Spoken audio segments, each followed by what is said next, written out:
उत्तर भारत में जबरदस्त ठंड पड़ रही है और लोगों का बेहद बुरा हाल है। लेकिन साथ ही स्नोफॉल के आशिक सैलानी ऐसे में भी पहाड़ों पर पहुंच रहे हैं, जिसमें शिमला, मनाली, नैनीताल और मसूरी जैसी जगहों पर टूरिस्ट की अच्छी खासी भीड़ है। अगर आप भी घूमने का प्लान बना रहे हैं तो हिमाचल प्रदेश में स्थित कुल्लू मनाली एक परफेक्ट प्लेस रहेगी, क्योंकि कुदरत ने मनाली को बाकियों से अलग और ज्यादा असाधारण सुंदरता से नवाजा है। तो चलिए आज के अपने इस व्लॉग में मैं आपको दूंगी इसके बारे में पूरी जानकारी। नमस्कार दोस्तों, मैं हूं श्वेता झा और मेरे ट्रैवल व्लॉग में आप सभी का बहुत बहुत स्वागत है। दोस्तों, अभी मैं पहुंचने वाली हूं मनाली। बीच रास्ते में इस वक्त मैं हूं और मनाली पहुंचने में अब मुश्किल से आधे घंटे का रास्ता बचा हुआ है। पीछे मैं आपको दिखाऊं, ये देखिए पहाड़ियां शुरू हो गई हैं, बहुत ही खूबसूरत नज़ारा है। तो आज के अपने इस मनाली ट्रिप में मैं आपको मनाली की खूबसूरत जगहों के बारे में बताऊंगी कि अगर आप मनाली घूमने आना चाहते हैं तो वो कौन कौन से टूरिस्ट अट्रैक्शन हैं जो कि आपको देखने चाहिए।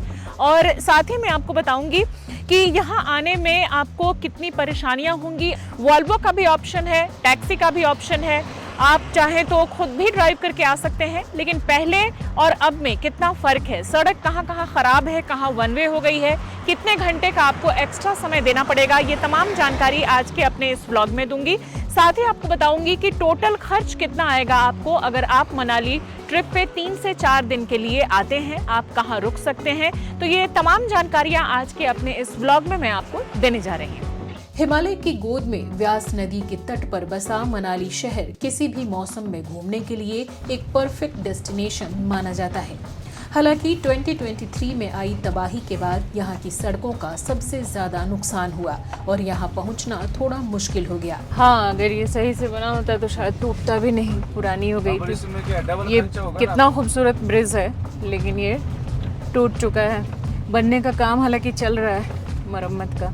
तो अपने इस ट्रिप पर मैंने सबसे पहले यहाँ की रोड का ही जायजा लिया कि इससे आपको कितनी परेशानी हो सकती है और यहाँ पहुँचने में कितना वक्त एक्स्ट्रा लग सकता है।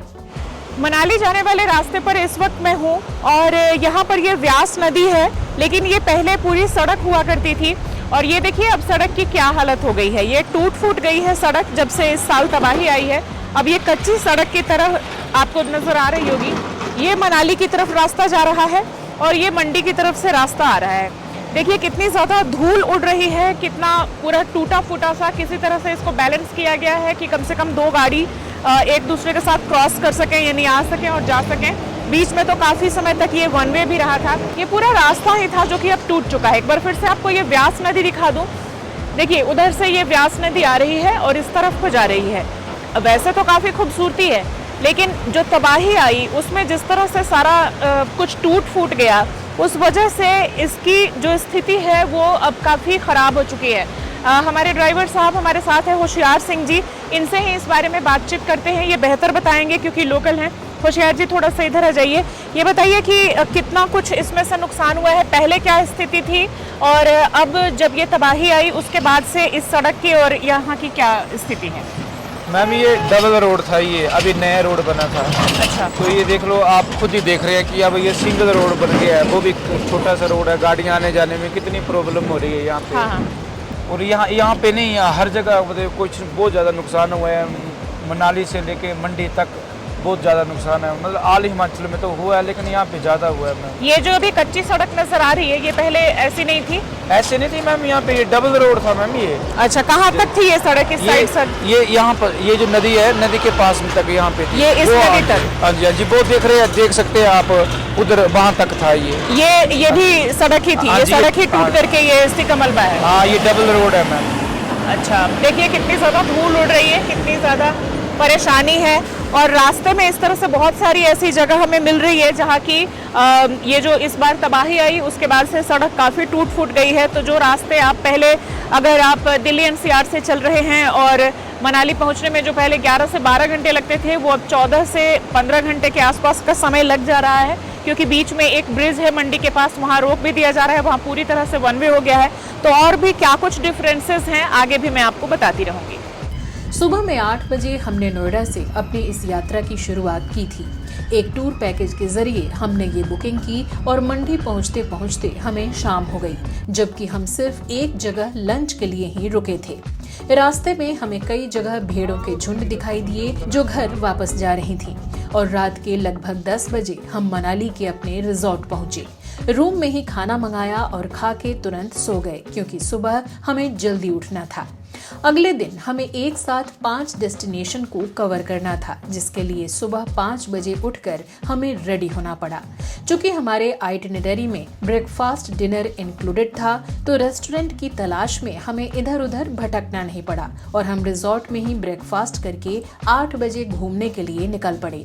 अगर मैं टूरिस्ट प्लेसेस की बात करूं कि अगर आप मनाली घूमने आते हैं तो कौन कौन से मेन टूरिस्ट अट्रैक्शन होंगे, तो उसमें सबसे पहले लोग यहां पर हिडिंबा देवी टेंपल जाते हैं क्योंकि वो माता हिडिंबा का बहुत ही मशहूर मंदिर है, बहुत ही पुराना है और जो भीम की पत्नी थी उनको वो समर्पित है मंदिर।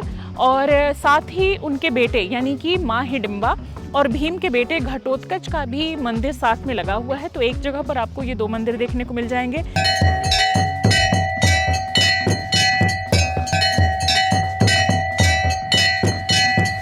इसके अलावा आप जा सकते हैं वशिष्ठ मंदिर और राम मंदिर, जो कि एक ही अहाते में बने हुए 2 मंदिर हैं। भगवान राम के जो गुरु थे, जाने माने ऋषि, जो सप्त ऋषियों में भी एक माने जाते हैं, महर्षि वशिष्ठ, उनका मंदिर है और उसमें 5000 साल पुरानी उनकी प्रतिमा है, वो आप देख सकते हैं। और साथ में उनके सबसे जो प्रिय शिष्य थे, जो सबसे ज़्यादा इतिहास में मशहूर हुए, जिनको कि भगवान राम के नाम से भी जाना जाता है, तो उनका भी मंदिर है। यानी कि एक ही जगह पर पहाड़ों से घिरी वादियों के बीच में ये 2 मंदिर बने हुए हैं, इनको आप देख सकते हैं। अगर आप बौद्ध धर्म को पसंद करते हैं या उसके फॉलोअर हैं या बौद्ध मंदिरों में जाना आपको पसंद है, तो बौद्धिस्ट जो मोनेस्ट्री है उसको भी आप देखने जा सकते हैं और उसके ठीक अपोजिट वन विहार है। तो यानी कि एक बार आप घूमने निकलेंगे तो बौद्धिस्ट मोनेस्ट्री और वन विहार दोनों को एक साथ कवर कर सकते हैं। इसके अलावा रोहतांग दर्रा, जो कि सिर्फ देश ही नहीं दुनिया भर में मशहूर है, रोहतांग दर्रा भी आप जा सकते हैं और वहाँ तो आपको जाना ही चाहिए। सबसे जो खास टूरिस्ट अट्रैक्शन है मनाली का, वो रोहतांग दर्रा ही है, तो वहाँ आप ज़रूर जाइए। सेकंड डे का आप वहाँ प्लान रख सकते हैं क्योंकि एक पूरे दिन का आपको समय चाहिए। इसके अलावा जो कि ज़्यादातर जो टूर पैकेजेस होते हैं उसमें शामिल नहीं होता है, वो है यहाँ का अंजनी महादेव मंदिर। और मैंने हालांकि ख़ास तौर पर उसी के लिए अपना ये टूर प्लान किया है क्योंकि अंजनी महादेव मंदिर जो है वो बहुत मशहूर तो नहीं है, लेकिन बहुत ही खूबसूरत एक आध्यात्मिक जगह है।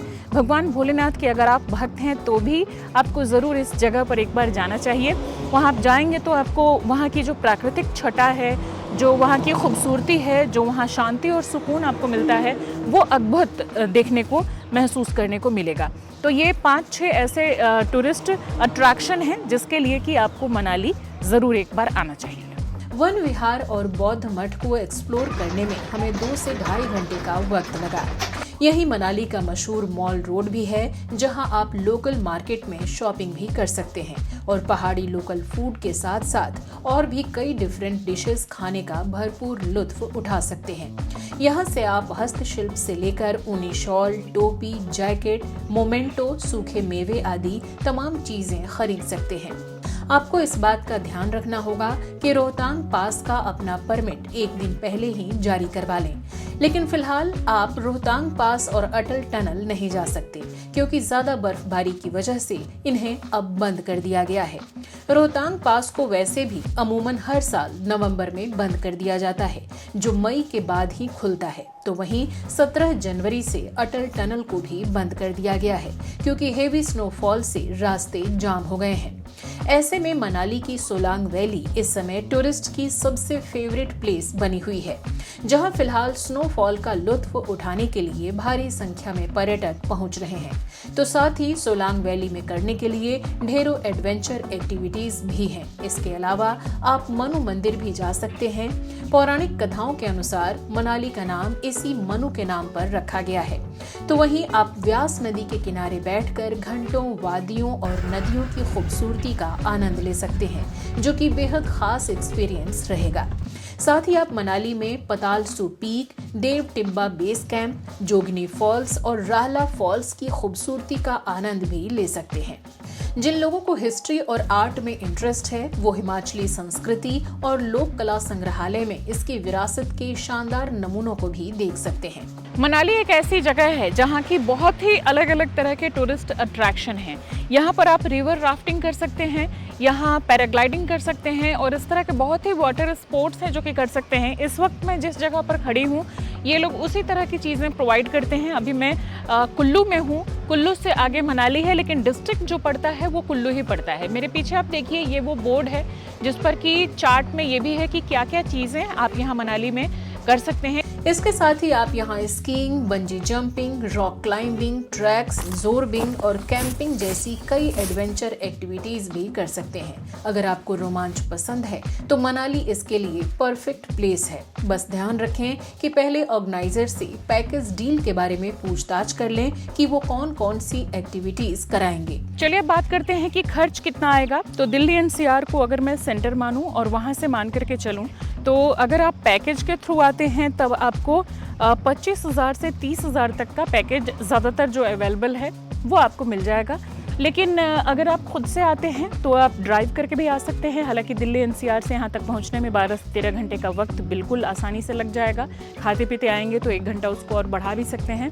इसके अलावा खर्चे की अगर हम बात करें तो अगर आप बिल्कुल इकोनॉमिक तरीके से रहते हैं, खाते हैं, यहाँ होटल लेते हैं, जो घूमने की जगह है उनको कवर करते हैं तो आपको ज़्यादा से ज़्यादा 6 से 8 हज़ार के बीच में खर्च आ जाएगा पर पर्सन। कपल में आते हैं तो इसको डबल करके उसको थोड़ा सा कम कर लीजिए क्योंकि एक ही रूम फिर आप लेंगे रहने के लिए तो उस हिसाब से थोड़ा सा आपको इकोनॉमिकल फ़ायदा हो जाएगा। लेकिन अगर आप ठीक ठाक पैकेज लेकर के आते हैं, ठीक ठाक खर्च करना चाहते हैं तो पर पर्सन आपको 15,000 मान के चलिए कि रहने खाने का खर्च आ सकता है। आप चाहें तो 5 से 6 हज़ार में भी रह सकते हैं, आ सकते हैं। अगर आप वॉल्वो से ग्रुप में आते हैं, ग्रुप में शेयरिंग कमरे लेते हैं और ढाबे वगैरह पे कम खर्च करके भी आप खाना चाहें तो भी ये आपका एक इकोनॉमिकल पैकेज रहेगा और आप आसानी से घूम सकते हैं। आपको मनाली में कई बजट वाले होटल भी आसानी से मिल जाएंगे जहां 800 से 1200 के बीच में खर्च करना पड़ सकता है। कम बजट में आप मनाली के छोटे गांव वशिष्ठ में भी रह सकते हैं। तो वहीं अगर आपका बजट ठीक ठाक है तो 2000 से 5000 के बीच में अच्छे होटल और रिजॉर्ट्स के भी ऑप्शंस मौजूद हैं। दोस्तों, हम यहाँ निशिता रिजॉर्ट में रुके थे जो एक 3 स्टार रिजॉर्ट है और इसका पर डे चार्ज 3000 रुपीज है जिसमें ब्रेकफास्ट और डिनर इंक्लूडेड है।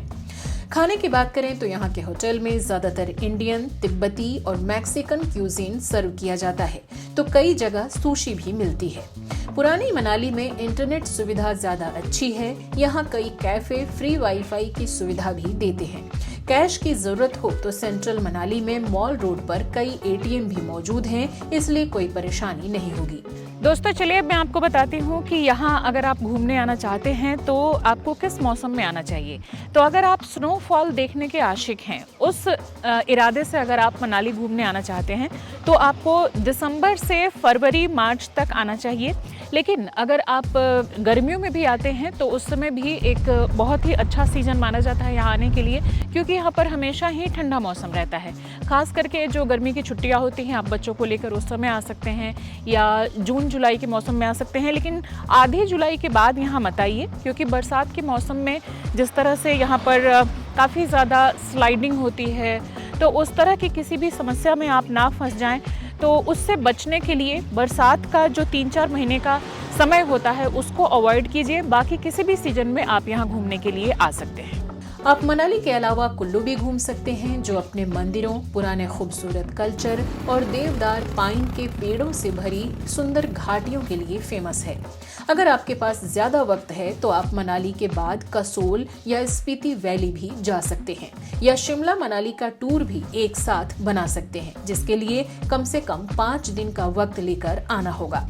अक्सर लोग ये सवाल पूछते हैं कि शिमला या मनाली कौन सी जगह ज़्यादा अच्छी है घूमने जाने के लिए। तो अगर आपके पास 3 से 4 दिन का समय है और आप हिमाचल प्रदेश की इन दोनों ही जगहों को नहीं घूमे हैं और किसी एक को चूज़ करना चाहते हैं तो उसका क्राइटेरिया आपके लिए क्या होगा ये मैं आपको बताती हूँ।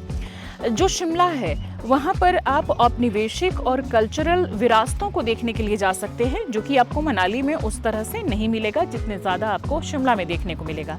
लेकिन अगर आप स्पेशियस माउंटेन रिवर, एडवेंचर, ये सब देखना चाहते हैं, इसको एक्सपीरियंस करना चाहते हैं, तो आपको मनाली आना चाहिए। यानी कि टूरिस्ट अट्रैक्शंस, टूरिस्ट डेस्टिनेशन ज़्यादा से ज़्यादा अगर आप कवर करना चाहते हैं तो आपको मनाली आना चाहिए। मनाली ज़्यादा स्पेशियस है, बहुत ही खुला खुला है, जो कि शिमला ऐसा नहीं है। मनाली में आपको पहाड़ के साथ साथ समतल भी मिलेगा और दोनों को ही आप एक साथ एंजॉय कर सकते हैं। ऊंचाई पर तो दोनों ही है, लेकिन वहाँ पर जो पहाड़ हैं वो ज़्यादा ऊंचे हैं, वहाँ पर कुछ दूसरे तरह की समस्याएं भी आती हैं, हेल्थ प्रॉब्लम। अगर आप ज़्यादा पहाड़ों पे नहीं गए हैं तो वो आपको फेस करना पड़ सकता है, लेकिन वो चीज़ आपको मनाली में नहीं मिलेगी। यानी कि अगर मुझे कोई कहे कि कौन सी जगह आपको प्रेफर करना चाहिए, तो शिमला हालांकि मैं पहले कई बार घूम चुकी हूँ और मनाली में पहली बार आई हूँ, लेकिन इसके बावजूद मैं कहूँगी कि मनाली मुझे ज़्यादा बेहतर ऑप्शन के तौर पर देखने को मिला, अगर हम किसी एक को ही इनमें से चुनना चाहें। दोस्तों, मनाली का नियरेस्ट एयरपोर्ट भुंतर में है, जो मनाली से लगभग 50 किलोमीटर की दूरी पर स्थित है। घरेलू उड़ानें भुंतर को दिल्ली और चंडीगढ़ से जोड़ती हैं। जोगिंदरनगर रेलवे स्टेशन मनाली के लिए निकटतम रेलवे स्टेशन है, जो देश के कई महत्वपूर्ण शहरों के साथ इस हिल स्टेशन को जोड़ता है। अगर आप बस से यात्रा करना चाहते हैं तो दिल्ली से मनाली की दूरी 550 किलोमीटर है, जिसका खर्च लगभग 1000 से 1500 रुपए तक आ सकता है। मनाली सड़क मार्ग द्वारा लेह, शिमला, कुल्लू, धर्मशाला और दिल्ली जैसे महत्वपूर्ण शहरों से बहुत अच्छी तरह से जुड़ा हुआ है, जिसमें सरकारी बसों के साथ साथ निजी बसों का नेटवर्क भी शामिल है। तो दोस्तों, इसी के साथ आज के एपिसोड में फिलहाल के लिए बस इतना ही। आज का हमारा ये एपिसोड आपको कैसा लगा, मनाली टूर आपने कितना एंजॉय किया, कमेंट सेक्शन में लिखकर जरूर बताइएगा। तो चलिए किसी और खूबसूरत डेस्टिनेशन पर अगले एपिसोड में आपसे फिर होगी मुलाकात। फिलहाल मुझे दीजिए इजाजत, नमस्कार।